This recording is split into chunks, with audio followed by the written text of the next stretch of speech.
magandang umaga po sa ating lahat mga kalingap. At ngayon po tayo ay naandito sa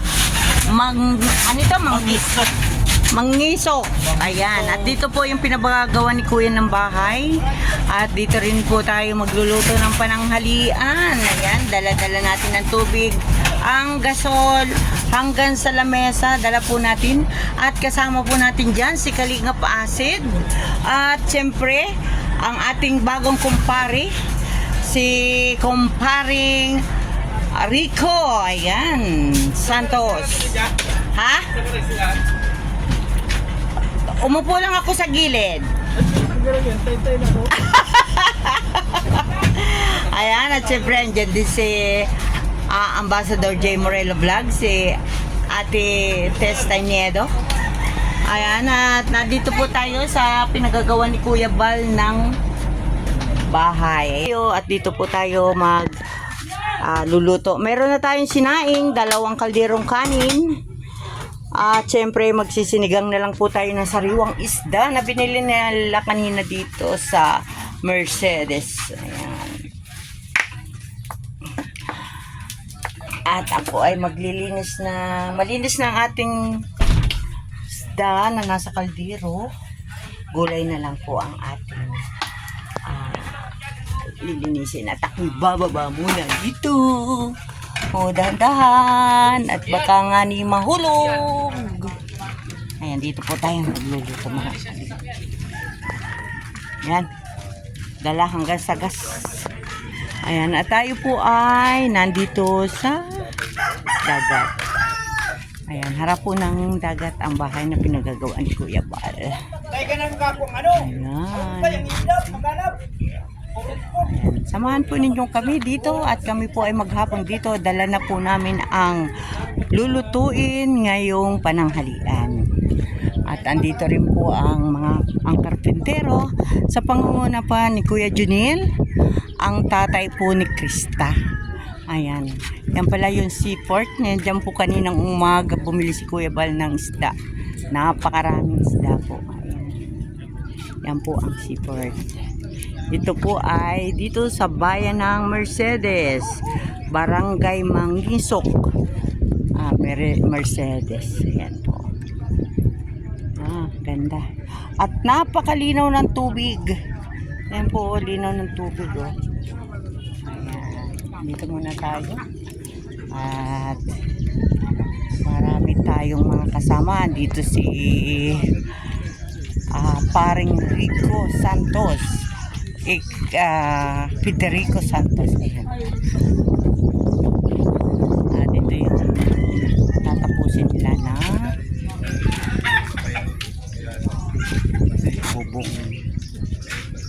bubong na lang.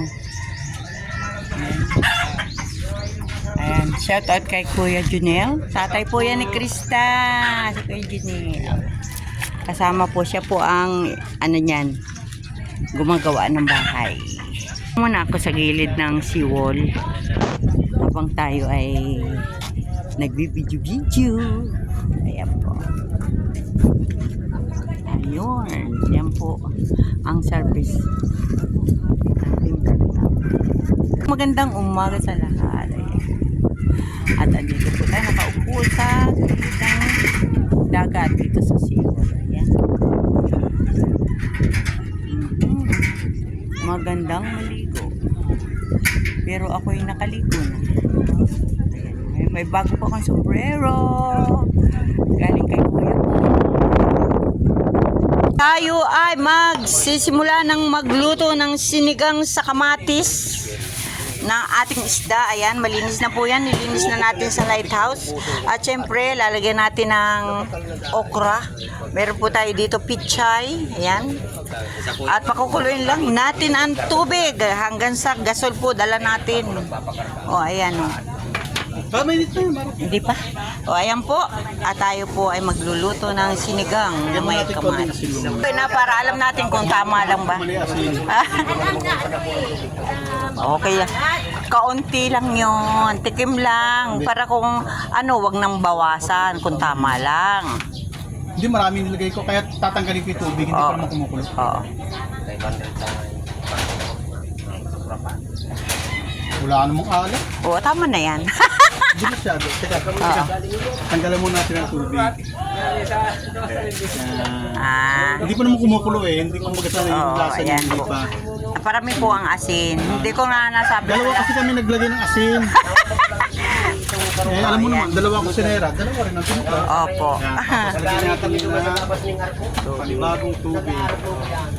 Kasi hindi pa naman yung kumukulo. Oho. Kumbaga sa ingredients niyan, wala po sa tubig. Okay na yun siguro, kuya. Alat lang yung nailagay ko. At baka naman wala na lasang ating isda niyan. Hindi, ang daming Oh, isda. ayan po.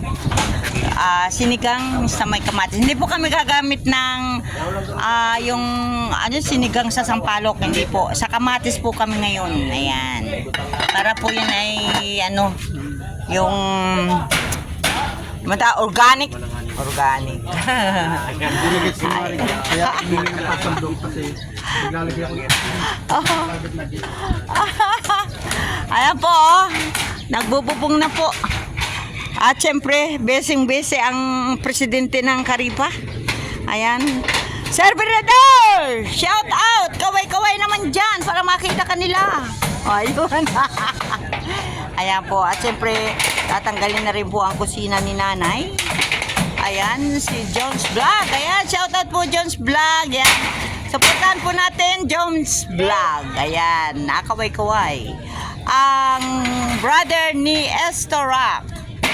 Kuya Junel, shout out! Ayan naman, ang tatay ni Krista. Ang nakasama natin. Ayan, at syempre, ang ating magluluto. Ayan, magluluto. Si paring Rico Santos. Ayan po, shout out po. Ayan, at kasama po natin dito sa Bayanihan sa Mangisok o kung ano man dito ang pronounce, di ko po alam. Mangisok, ayan. Dito sa Mangisok. Ayan, Manggisok daw naman. Dito po yan sa bayan ng Mercedes. Ayan. At mamaya po ay kami ay magboboting ni Kumaring Testañedo. Ayan, at maranasan namin sumakay sa boat dito sa malapit lang, at kami po ay balikan din. Mura lang naman pa masahe, 8 plus 8, 16 lang. O ayan. Makakatawid na tayo ng dagat, ng isla. Pupunta tayo sa isang isla. Ayan, at kami po ay patuloy na nagluluto ng aming pang-ulam na sinigang isda na may kamatis. At sa pagsaing naman po, meron na po kaming kanin. Ayan, salamat po ng marami sa inyo. Samahan po ninyo kami hanggang mamaya. Ayun, shout out sa aking kumbagong kumari na sexy. Mari, kaway-kaway naman dyan. Sige. Hello, magandang hapon po mga kalinga. Tayo po ay sumama kay Ate Bunang dito sa Hibasanan. Ayan, si Ate Bunang po yung pinagagawan po ng bahay ni Kuya Bal. At ngayon po ay tayo ay nandito sa dagat. At ako po ay may nakita. Nakikita ninyo ba yan? Hindi ko alam kung ano ito. Kung ito ba'y may laman o ano. Ay! Iba po ang laman. Ayan, at sasamahan po natin si Nanay Bunang dito at mangunguha daw po siya ng tuhad-tuhad. Ito daw po ay masarap gatan na may kasamang pako o kaya ay kalabasa. Ayan, sama po tayo. Mababasa po ang ating sapatos pero okay lang. Pwede namang magchinilas bukas.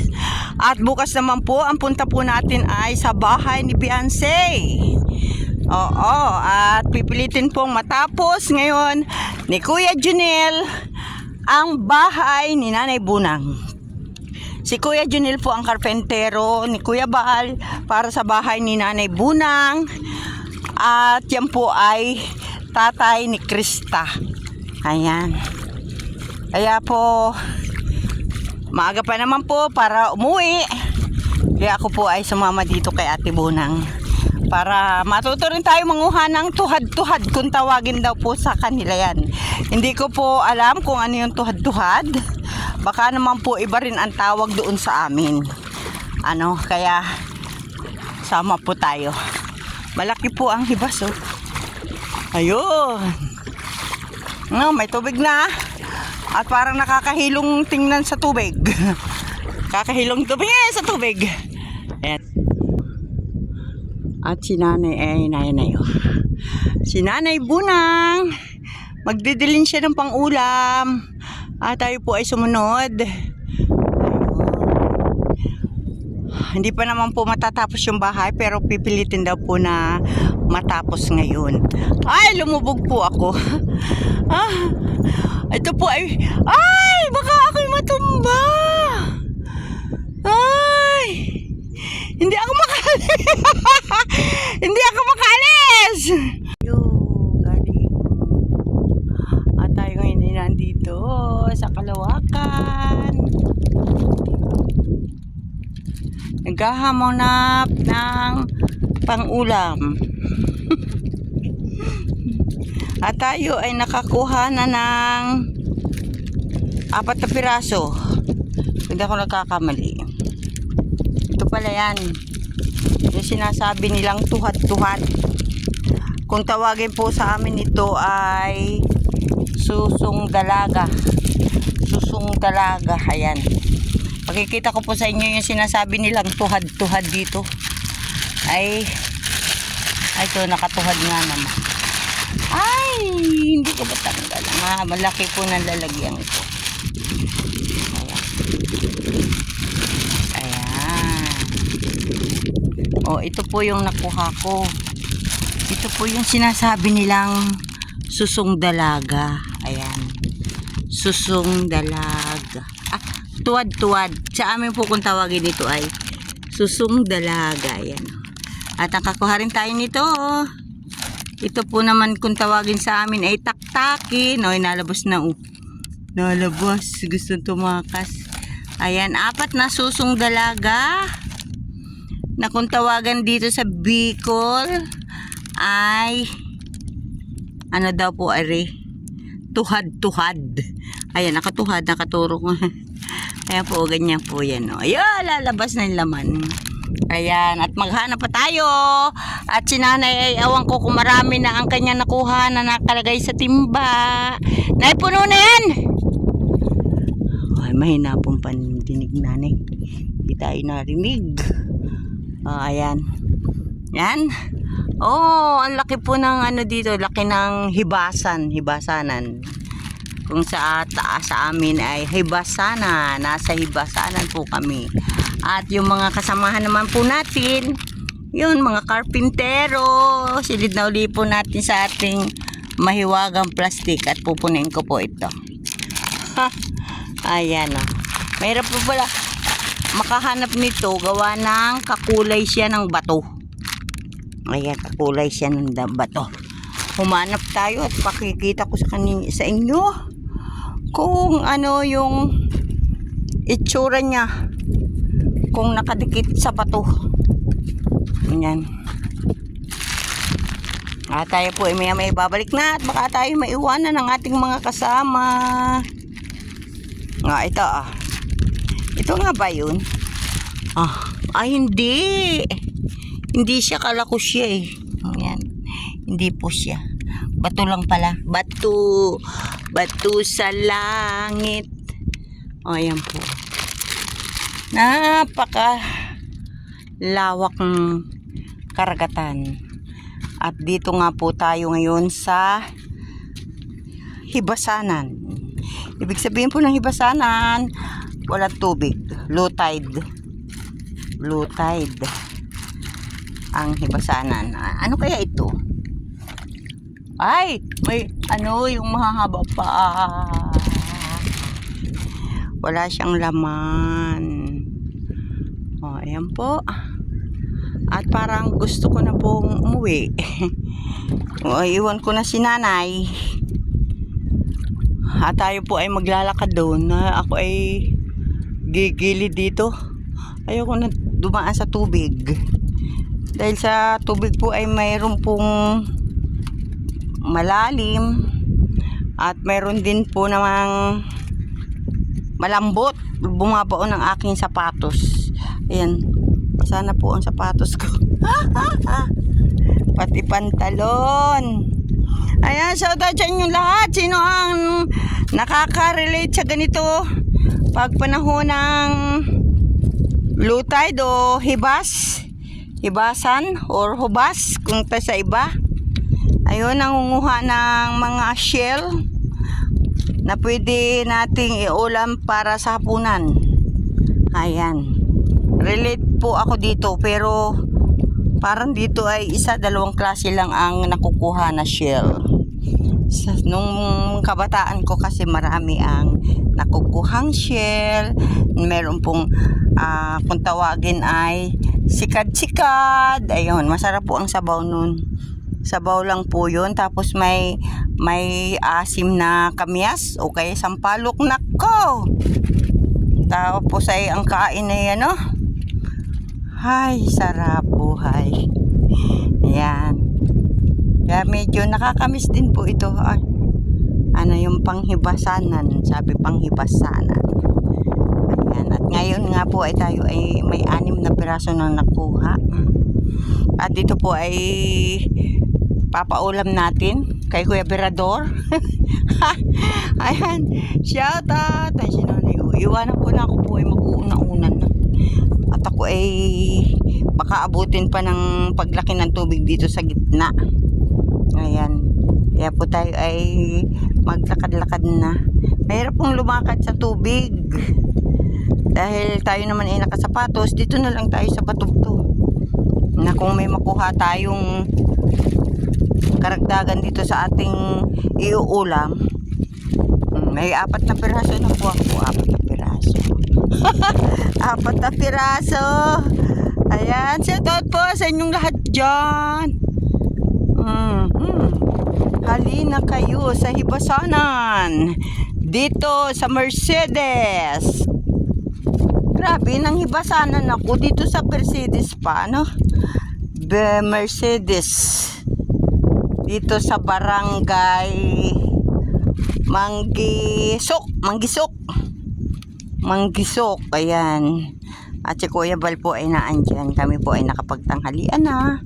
At dyan din po kami dumayo ng pagluluto ng aming ulam. Sinigang na isda na may pichay. Ayan. At syempre nagdala na lang tayo ng ating sinaing na kanin. Oh, ayan. Wala naman ako nakikita din eh. Pero may buo doon, no? Marami kaya pa parang ako nangingilabot doon. Ayan. Mamaya naman po kung may makukuha pa tayo sa ating paglalakad sa pag-uwi, ay pupulutin natin. Baka tingnan natin kung madadagdagan pa itong ating ilang piraso? 6 na piraso. Ayan mga kalingap sa ating mga viewers. Yan. Enjoy lang. Ayan. Ang ganda ng ano talaga, no? Yamang dagat. Ayan. Na pinagkaloob sa atin ni Lord. Oh, ayan. At ako po muna ay maya-maya naman at baka naman ako ay matulbog. Pati cellphone ko mapatubog na. Ay, wala na tayong magagamit pang vlog. Yan, magandang hapon po muli. At tayo ay pabalik na doon. Baka tayo hinahanap na ng ating mga kasama. Yan, bye-bye po muna. Mamaya po uli ang update.